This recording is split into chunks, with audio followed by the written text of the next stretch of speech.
આકાશમાં પૂર્ણિમાનો ચમકતો ચંદ્ર અને આસપાસ હજારો તારાઓ ઝળહળી રહ્યા હતા.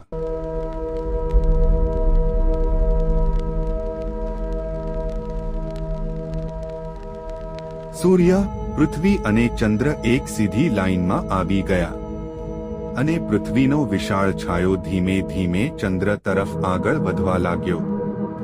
ચંદ્રનો એક ખૂણો અંધકારમાં ઢંકાયો. લોકો આશ્ચર્યથી આકાશ તરફ જોવા લાગ્યા. દરેક ક્ષણે ચંદ્ર વધુ ઢંકાતો ગયો. થોડા જ સમયમાં ચંદ્ર સંપૂર્ણ રીતે પૃથ્વીના ઘનહાયા હેઠળ આવી ગયો અને અચાનક ચમકતો ચંદ્ર લાલ રંગમાં ફેરવાઈ ગયો. એક અદ્ભુત બ્લડ મૂન આકાશમાં ઝળહળ્યો. ભારતના એક ઘરની છત પર પરિવાર ટેલિસ્કોપ સાથે આ દૃશ્ય નિહાળી રહ્યો હતો. બાળકોના ચહેરા પર આશ્ચર્ય અને આનંદ હતો. મંદિરની ઘંટો વાગી રહી હતી. ભક્તો મંત્રોચ્ચાર કરી ધ્યાનમાં લીન હતા.